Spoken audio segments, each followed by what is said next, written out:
नमस्कार, मैं अर्चना त्रिपाठी शुक्ला हिंदी लर्नर्स के यूट्यूब चैनल पर आपका स्वागत करती हूँ। आज मैं आपको बताने वाली हूँ कि कोर्ट मैरिज क्या होती है और कोर्ट मैरिज के लिए क्या क्या प्रक्रिया होती है, क्या शर्तें होती हैं और किस प्रकार कोर्ट मैरिज किया जा सकता है। जैसा कि आप सभी जानते हैं कि अभी कोरोना का समय चल रहा है और कोरोना के समय में ज़्यादा व्यक्तियों की भीड़ इकट्ठा करना यह संभव नहीं है। हम शादियों में जाते हैं तो शादियों में इतनी धूमधाम, लोगों की भीड़, बैंड बाजा, बारात, ये सब देखकर बहुत खुशी होती है और मन उत्साहित हो जाता है। परंतु अभी का समय यह है कि अगर आप समय के अनुसार कार्य करेंगे तो ही वह अच्छा होता है। या जिन व्यक्तियों के पास इतना धन नहीं है कि वह इतने लोगों को इकट्ठा कर सके, ज़्यादा धूमधाम कर सकें, तो वह एक सरल तरीका अपनाते हैं कोर्ट मैरिज का। और आज के समय में सरकार के द्वारा ज़्यादा लोगों की भीड़, ज़्यादा भीड़ भाड़, धूमधाम ये सब मनाही है। तो इसके लिए, इसको कम करने के लिए, कोरोना से बचने के लिए आजकल ज़्यादा से ज़्यादा लोग कोर्ट मैरिज कर रहे हैं। क्योंकि शादी तो बहुत ही आवश्यक है, शादी करना ज़रूरी है। परंतु अब जब हम इतने धूमधाम से शादी नहीं कर सकते हैं तो फिर हम कैसे करें शादी? तो उसका एक सरल उपाय है कोर्ट मैरिज। तो आइए देखते हैं कि कोर्ट मैरिज की क्या प्रक्रिया होती है और क्या होता है कोर्ट मैरिज। तो कोर्ट मैरिज जो होता है वह आमतौर पर होने वाली शादियों से बिल्कुल अलग होता है। इसके अंतर्गत कोई पारंपरिक समारोह नहीं होता है। कोर्ट मैरिज में ऑफिसर के सामने यह शादी संपन्न की जाती है। विशेष विवाह अधिनियम के तहत कोर्ट मैरिज की जाती है। कोर्ट मैरिज किसी भी धर्म, संप्रदाय और जाति के बालिग युवक युवती के बीच हो सकता है। यानी लड़की की उम्र 18 साल और लड़के की उम्र 21 साल से ऊपर की होनी चाहिए। यहाँ आपको बता दें कि यह विदेशी एवं भारतीयों का भी कोर्ट मैरिज हो सकता है। कोर्ट मैरिज के लिए आपको मैरिज रजिस्ट्रार के समक्ष आवेदन करना होता है।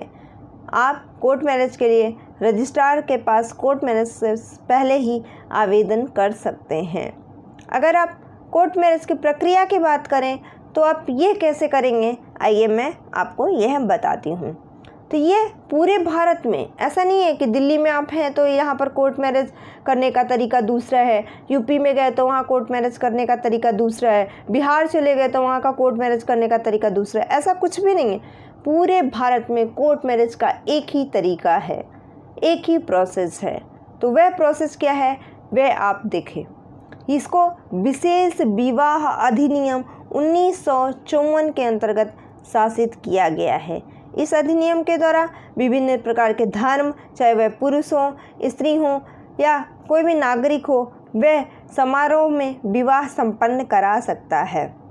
कोर्ट मैरिज के अंतर्गत न केवल हिंदू का ही बल्कि मुस्लिम, ईसाई, सिख, जैन, बौद्ध इनका भी विवाह होता है। कोर्ट मैरिज किसी भी धर्म, किसी भी संप्रदाय, किसी भी जाति के युवक युवती के बीच हो सकता है। यानी कि अगर एक हिंदू है, एक मुस्लिम है तो भी कोर्ट मैरिज हो सकती है, एक सिख है, एक हिंदू है तो भी कोर्ट मैरिज हो सकती है। यानी कि कोई भी धर्म हो, कोई भी संप्रदाय हो, कोई भी जाति का व्यक्ति हो, बस वह बालिग युवक युवती हैं तो वह कोर्ट मैरिज कर सकते हैं। आइए देखते हैं कि कोर्ट मैरिज के लिए शर्त कौन कौन सी होती है। तो कोर्ट मैरिज के लिए सबसे पहली शर्त यह है कि पूर्व में कोई विवाह ना हुआ हो। यानी कि जब आप कोर्ट मैरिज करने जा रहे हैं तो दोनों युवक और युवती जो कि कोर्ट मैरिज करने जा रहे हैं उनका विवाह पहले किसी से ना हुआ हो। यह नियम यह बताता है कि इस कानूनी प्रक्रिया के तहत पहले दोनों पक्ष यह सुनिश्चित कर लें कि उनका कभी भी किसी से पूर्व विवाह तो नहीं हुआ है। अगर हुआ है तो वह वैध ना हो। दूसरी बात, दोनों पक्षों की पहली शादी से जुड़े पति या पत्नी जीवित ना हो। मान लीजिए किसी का पहले विवाह हुआ है परंतु उसका तलाक हो गया है तो दोबारा वह कोर्ट मैरिज कर सकती है, या उसका पति मर गया है या पति की पत्नी मर गई है तो भी वह दूसरे से कोर्ट मैरिज कर सकती है, यानी दूसरा विवाह कर सकती है। इसके अलावा दूसरा नियम है लीगली रेडी। इसका अर्थ यह है कि मतलब आप दोनों शादी के लिए तैयार हैं, आपसी रिश्तेदारी नहीं है, यानी कि वह बुआ का या बहन ये सब नहीं लगनी चाहिए रिश्ते में। यह नियम केवल हिंदुओं पर लागू होता है, मुसलमानों में यह नियम लागू नहीं होता है। मैरिज के समय दोनों ही पक्ष यानी कि वर और वधू अपनी वैध सहमति से विवाह करने के लिए तैयार होने चाहिए, यानी कि खुद से स्वेच्छा से विवाह में शामिल होनी चाहिए। और इसका तीसरा है कि उम्र, यानी कि लड़के की उम्र 21 वर्ष और महिला की उम्र 18 वर्ष से ज़्यादा होनी चाहिए और वे दोनों ही मानसिक रूप से विवाह के लिए तैयार होने चाहिए, यानी उसमें से कोई एक भी मानसिक विक्षिप्त नहीं होनी चाहिए। उन्हें विवाह क्या होता है ये समझ में आना चाहिए। वे संतान उत्पत्ति करने के लिए तैयार होने चाहिए, तो वे कोर्ट मैरिज कर सकते हैं। अब आइए देखते हैं कि कोर्ट मैरिज प्रक्रिया के चरण क्या होते हैं, यानी वे कैसे कोर्ट मैरिज कर सकते हैं। कोर्ट मैरिज हमने पता तो कर लिया, कोर्ट मैरिज होता क्या है मुझे पता चल गया, कोर्ट मैरिज कैसे होता है यह भी मुझे पता चल गया, परंतु अब हम करेंगे कैसे, उसकी स्टार्टिंग कैसे करें। हम कोर्ट मैरिज करना चाहते हैं तो जाएं कहाँ पर। तो इसके लिए आपको सबसे पहला पॉइंट है कि इसके लिए आपको रजिस्ट्रार के पास जाना पड़ेगा। दूसरा पॉइंट क्या है, विवाह के लिए विवाह की सूचना का आवेदन, जिसके लिए कोर्ट में सर्वप्रथम जिले के विवाह अधिकारी को सूचित करना होगा। अगर आपको विवाह करना है तो वो जिले का जो विवाह अधिकारी है, यानी कि जो वहाँ का रजिस्ट्रार है विवाह अधिकारी, वह उसको आप सूचित करेंगे कि हम दोनों विवाह करने वाले हैं या करना चाहते हैं। दूसरा नंबर, जिसकी सूचना विवाह में शामिल होने वाले पक्षों के द्वारा लिखित रूप से दी जाएगी, यानी कि लड़का और लड़की, जो मेन पक्ष है वो तो लड़का लड़की है ना जिसको विवाह होना है, तो उनके द्वारा लिखित रूप में यह प्रार्थना पत्र दिया जाना चाहिए। फिर कोर्ट मैरिज की सूचना वह जिले के विवाह अधिकारी को दी जाएगी। सूचना के स्वरूप के तहत आयु, निवास स्थान, रेसिडेंट का प्रमाण पत्र आदि भी उसमें लगा होना चाहिए, यानी आप कहाँ निवास करते हैं, आपकी उम्र कितनी है और आपकी उस अनुसार आपकी आयु कितनी है, ये सब डिटेल डॉक्यूमेंट उसमें लगा होना चाहिए। फिर जब आपने ये सारे कार्यक्रम कर दिए तो जो अधिकारी होगा वह एक सूचना का प्रकाशन करेगा, यानी कि सूचना का प्रकाशित होगा। जिले के विवाह अधिकारी जिनके सामने सूचना यह दी जाती है वह सूचना को प्रकाशित करते हैं और सूचना की एक प्रति वे कार्यालय में एक विशिष्ट स्थान पर और दूसरा प्रति जिला कार्यालय में जहां विवाह पक्ष स्थायी रूप से निवास है वहां पर प्रकाशित की जाएगी।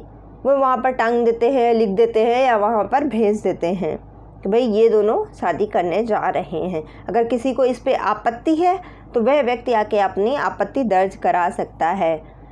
यदि कोई लड़का या लड़की के दूर या पास का यदि कोई रिश्तेदार है और यदि उनको कोई भी आपत्ति है तो वह अपनी आपत्ति का आधार वहां पर बता सकता है और जिससे आपत्ति पर जांच कराई जाएगी। अगर वह आपत्ति संबंधित जिले के विवाह के अधिकारी के सामने दर्ज होगी तो वह उस पर जाँच करेगा। अगर वह पाता है कि यह वैध है तो वह विवाह के लिए मना भी कर सकता है। अगर वह पाता है कि नहीं ये तो नॉर्मल है तो वह विवाह संपन्न करा सकता है। इसके लिए आपत्ति होने पर यदि आपत्ति हो जाती है तो आपत्ति किए जाने के 30 दिन के भीतर ही विवाह अधिकारी को जांच पड़ताल करके ये सुनिश्चित करना होगा कि आपत्ति सही है या नहीं सही है। अगर आपत्ति सही है तो विवाह संपन्न नहीं होगा, यदि आपत्ति का जो है गलत है तो वह 30 दिन के भीतर जो है विवाह के लिए जांच पड़ताल कर लेगा, फिर उसको विवाह करा सकता है। इसके लिए 3 गवाह की आवश्यकता होती है, एक घोषणा पत्र की आवश्यकता होती है जिस पे घोषणा पत्र पे गवाह जो है वो हस्ताक्षर करते हैं और विवाह अधिकारी के भी हस्ताक्षर उस पे होते हैं। और इस घोषणा का लेख और प्रारूप अधिनियम की सूची 111 में दी गई है। ठीक है। इसके बाद जब विवाह संपन्न हो जाता है, जो दोनों पक्ष के 3-3 गवाह हैं वो अपने सिग्नेचर कर देते हैं, जो विवाह अधिकारी होते हैं वो हस्ताक्षर कर देते हैं, तो एक विवाह प्रमाण पत्र जारी हो जाता है जो कि विवाह अधिकारी विवाह होने के उपरांत मैरिज सर्टिफिकेट यानी कि विवाह का प्रमाण पत्र पत्र पुस्तिका में एक प्रमाण पत्र को दर्ज करते हैं और दोनों पक्षों और तीनों गवाहों के हस्ताक्षर करने पर यह सर्टिफिकेट कोर्ट मैरिज का निर्णायक प्रमाण पत्र हो जाता है और इसको जारी कर दिया जाता है। तो यह तो हुआ कोर्ट मैरिज के बारे में। तो आज की वीडियो में बस इतना ही। आगे की वीडियो देखते रहिए और हमें कमेंट करते रहिए, वीडियो को लाइक करते रहिए, शेयर करते रहिए तथा बेल आइकन दबाना ना भूलें, जिससे कि हमारी वीडियो आपको लगातार मिलती रहे। धन्यवाद।